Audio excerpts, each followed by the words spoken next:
2011 Chevy Impala. This is a very common issue with Chevys, somehow, GM.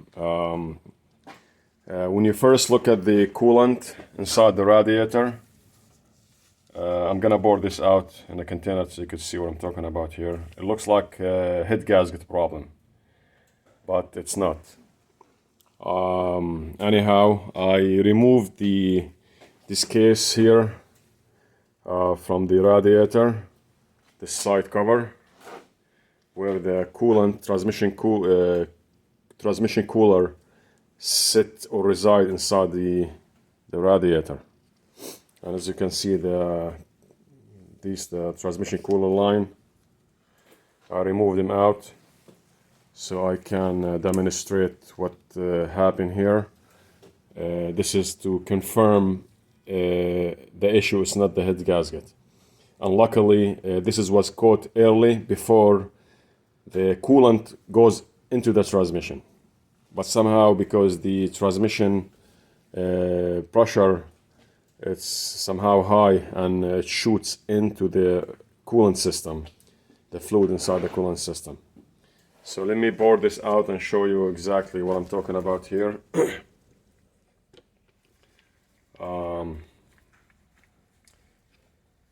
This looks like sesame or chocolate milk, I don't know, whatever you want to call it, but you can see what's coming out here.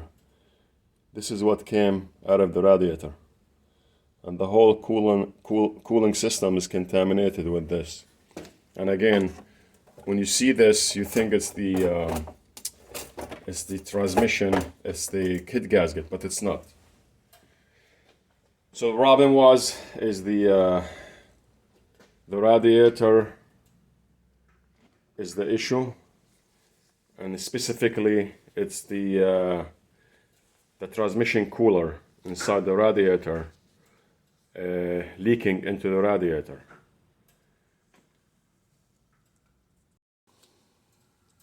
So what I'm gonna do here is I'm gonna just blow air. I sealed the radiator.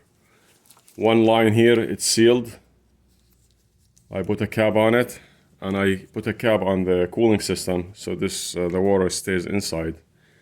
And this is open. I'm gonna blow air inside here, and I just want you to notice or to see what's going on inside here. Okay, let me just make sure this is level.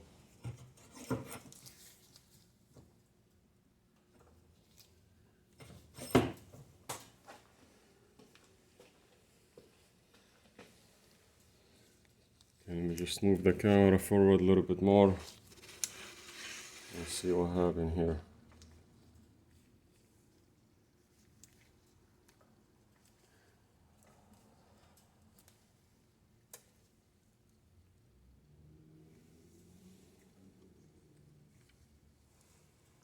Okay, gonna blow air. Just sharp air. I'm not gonna put too much pressure, just a little bit. I'm gonna control it with my hand or finger. Let me just turn the air on.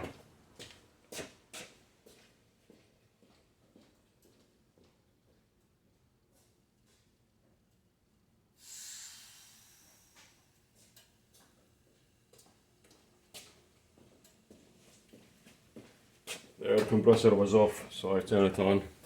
So this is sharp air. Okay, so I'm gonna put air here and just a little bit of pressure.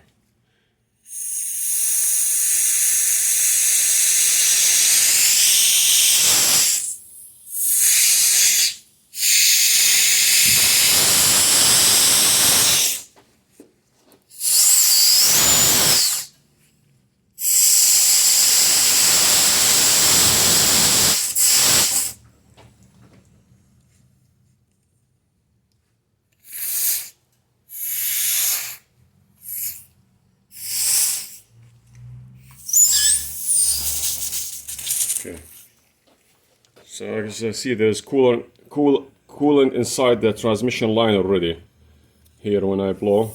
And just notice now the watch it.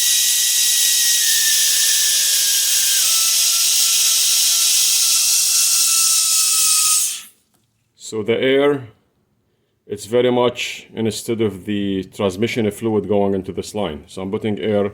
So imagine the oil is going through this line here, going into the radiator, into the coolant system. So as you can see, the bubbles. See, I'm putting pressure here.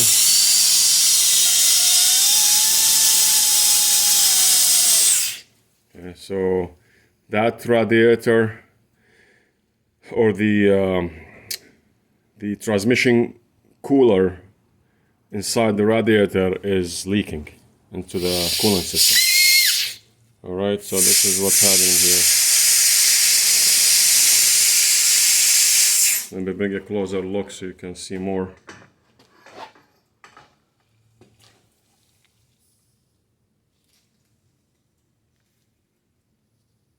It's right here.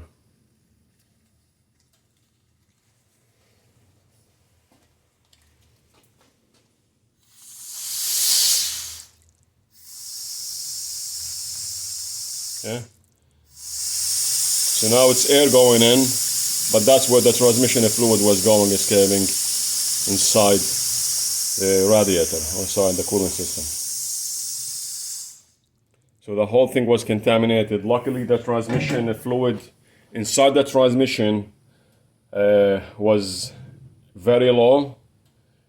That's confirmed that the oil was going somewhere. The car had to have no transmission leak, but the transmission fluid was going somewhere. It was going into the cooling system. It created the pressure inside the cooling system. The car was boiling. It overheated, but thank God the coolant did not go into the transmission. Only the oil or the transmission fluid went into the radiator.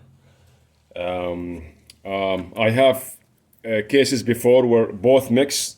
I find the transmission fluid inside the radiator, and I find the coolant, the coolant or the antifreeze inside the transmission.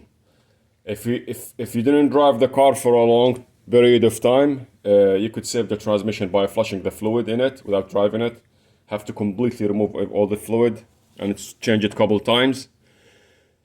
That if there is antifreeze inside the transmission, mixed with the transmission fluid. In this car, luckily it was caught early, and the transmission was stronger at that moment, shooting all the fluid into the radiator. Okay, so that's what you saw here, this mess right here, as you can see it. This is insane. So this was flushed, cleaned, and now the car is running fine. There's no issues. So that's what just was to clarify the issue. If you have this situation, make sure you check the transmission cooler inside the radiator, see if it's leaking. So if it's leaking, that's what the issue is, not the head gasket. Where the same, that's what we have here. It's not the head gasket. The car was fixed and been driven so far already, maybe another 500 miles, but on it, and it looks good. Thank you for watching.